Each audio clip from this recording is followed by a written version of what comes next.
أعمالنا من يهده الله فلا مضل له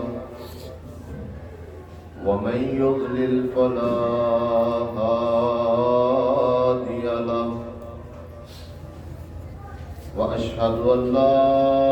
إله إلا الله وحده لا شريك له وأشهد أن محمدًا عبده ورسوله أما بعد فإن خير الحديث كتاب الله وخير الهدي هدي محمد صلى الله عليه وسلم وشر الأمور محدثاتها وكل محدثة بدعة وكل بدعة ضلالة وكل ضلالة في النار.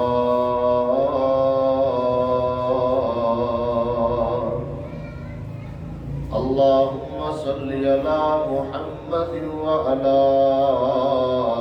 آل محمد كما صليت على إبراهيم وعلى آل إبراهيم إنك حميد مجيد.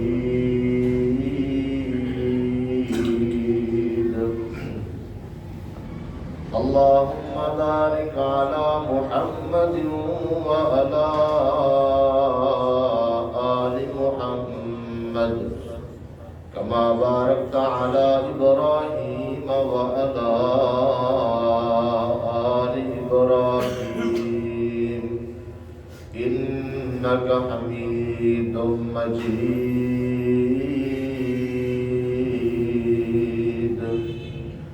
قال الله تبارك وتعالى: أعوذ بالله السميع العليم من الشيطان الرجيم. يا أيها الذين آمنوا اتقوا الله حق تقاته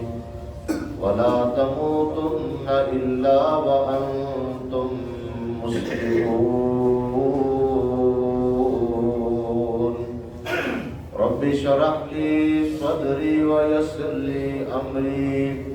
واحلل عقدة من لساني يفقهوا قولي. رب زدني علما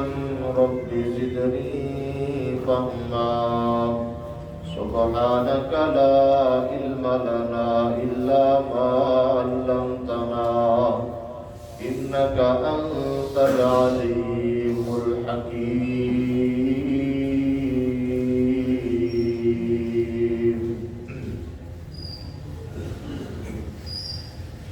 اما قسم کی حمد و ثنا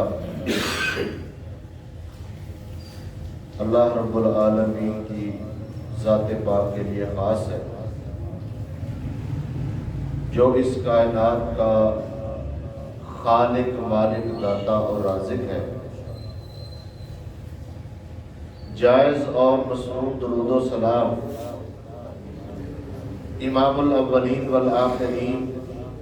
امام کائنات، پوری کائنات کے سردار پیغمبر جناب محمد الرسول اللہ صلی اللہ علیہ وآلہ وسلم کی ذات گرامی پر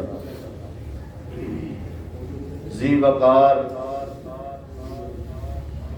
معزز سامعین و سامعات، گزشتہ چند خطبات سے حسن خاتمہ کے حوالے سے آپ احباب قرآن و سنت کی روشنی میں کچھ باتیں سماعت فرما رہے ہیں. انسان کی زندگی کا اختتام اچھا ہونا، اس کے اسباب اور اس کی علامات. پچھلے 2 خطبات میں نے کچھ اس بارے میں علامات بھی ذکر کی ہیں جو قرآن و حدیث کے اندر آتی ہیں، جن سے یہ معلوم ہوتا ہے کہ زندگی کا اختتام اگر اس طرح ہو تو یہ بھی اچھا خاتمہ ہے. یہ بھی انجام اچھا ہے۔ آج ہم اس موضوع کو مکمل کریں گے انشاءاللہ تعالی، اور اس کے ساتھ ساتھ چند ایسی دعاؤں کا تذکرہ بھی آپ کے سامنے کرنا ہے جن دعاؤں کو پڑھنے سے انسان کی زندگی کا خاتمہ اچھا ہو سکتا ہے۔ اللہ کے نبی علیہ الصلوۃ والسلام